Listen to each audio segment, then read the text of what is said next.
Alright, starting of page 4. It says if triangle ABC, which is on the graph, is rotated 180, what are the coordinates of A? So I know we got this giant shape, but in reality you can just think about you're just rotating a point. You don't really care about B and C anymore because they're only asking us about A. So 180 degrees, this would be counterclockwise, but 180 degrees counterclockwise would actually get you to the same. So imagine a circle. If you went this way 180, you'd end up here. If you go this way, you'd end up here. So either direction you go, you're going to get the same answer. But just remember, positive is counterclockwise. And there are some like tricks to kind of like remember or quote unquote like cheat your way through these problems. If you want to look up like a rotation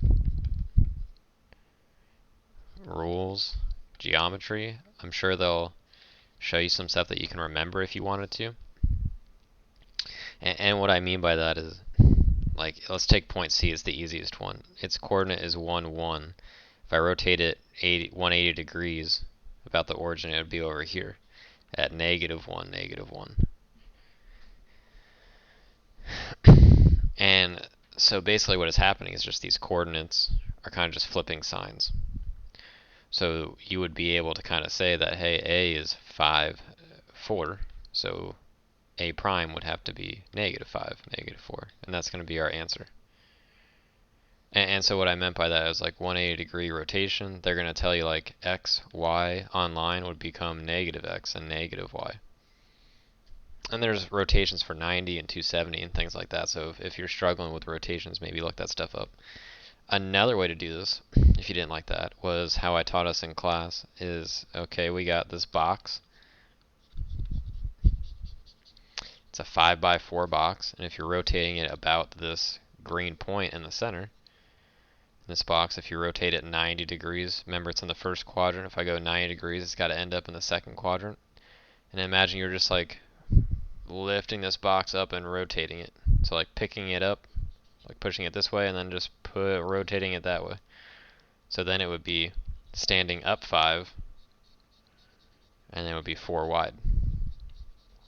Then if we did it again, it would be looking like this. And if this is our point, then our point would be here, then our point would be here at negative 5, 4, negative 4. And that's your answer. So you can either do the box thing that I'm doing, or if you want to go online, remember the rules, maybe make some note cards for yourself. Maybe find a Quizlet with these rules, something to study. That's really up to you. It's not on your equation sheet, but maybe you find this more useful. Number 2, what is the image?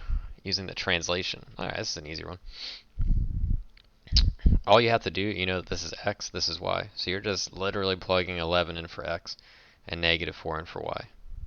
Or if you want to think about it on a graph, if you like graphing stuff, 11, negative 4 is maybe over here somewhere. And you're moving this thing 17 this way and 2 this way. Because it says x minus 17, which means go left 17. And then this means up 2. But if you wanted to find the coordinate, you'd plug in 11 here, because the x is 11, and the negative 4 here. 11 minus 17 is negative 6. Negative 4 plus 2 is negative 2. So you get A. Write the rule for the translation that takes point P here.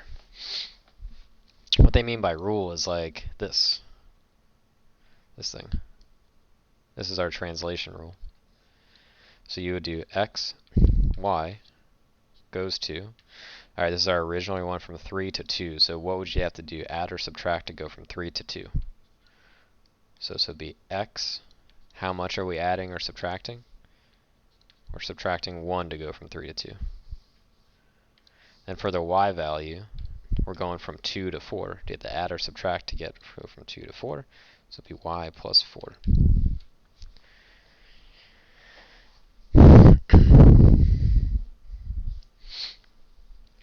So for number 4, we got a triangle, and you're rotating it at 180 degrees. What's going to happen to it? So same kind of thing in this first problem that was over here. If you got negative 2, 1, 2, 3, 4. Remember, if you're rotating it, you're just kind of flipping the points. So this would be Q would just be 4, -2. R would still be 2, 2, because you're just flipping it. And then S would be -2, 0. And if you didn't get that, I know my graph isn't very good. But if you're someone who's just now tuning into this one, maybe look at this one, because I kind of go over it there. But you rotate it, it's up 2, like it's too wide, up 4. So then it would be 2, 4 this way. Then it would be 2, 4 this way. So this would be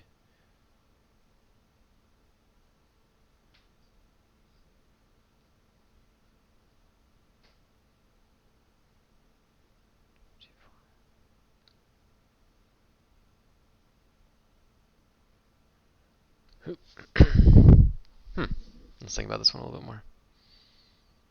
Oh, I messed you up completely there. Hopefully you guys are still watching this. You just flip the signs. 2, -4. This would be -2, -2. This would be 0, 2.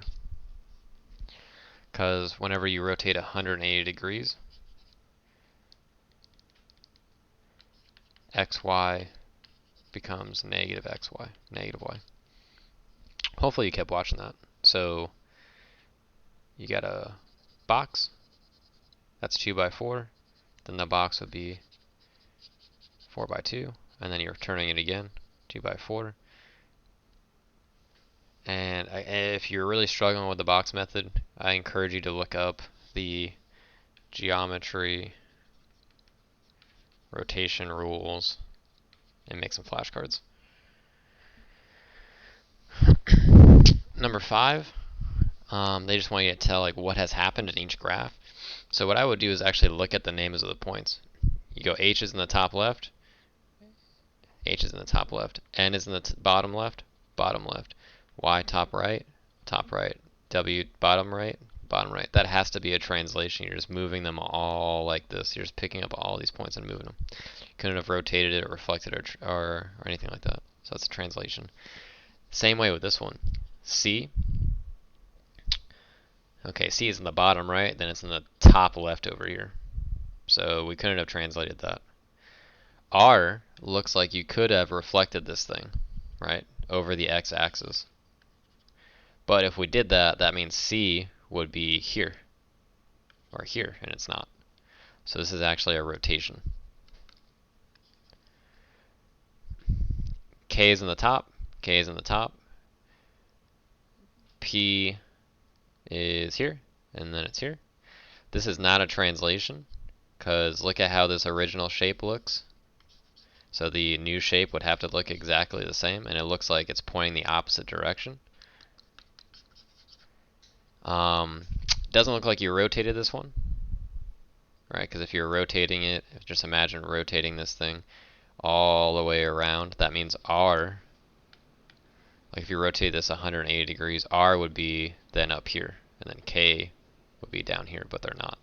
So this is a reflection, and you reflected it across this line. So 1, 2, 1, 2, 1, 1, 1, 1.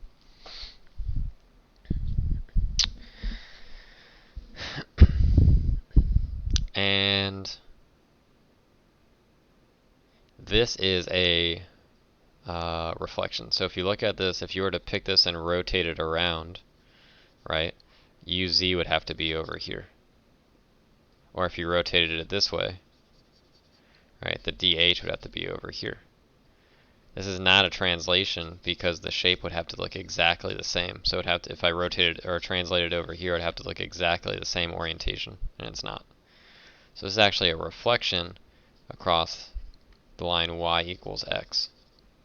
So 1, 1, 1, 2, 1, 2. So this is a reflection. This one I don't think the answer is here, so it says it's 0, 0, and 1, 2, 3, 4, 1, 2, 3, 4, 5, 6. That point is reflected across the y-axis. So this one, this point would stay the same, but then this one would be 1, 2, 3, 4, 1, 2, 3, 4, and that would be -4, 6. So the answer should be 0, 0, and -4, negative 4, 6, and none of those are there.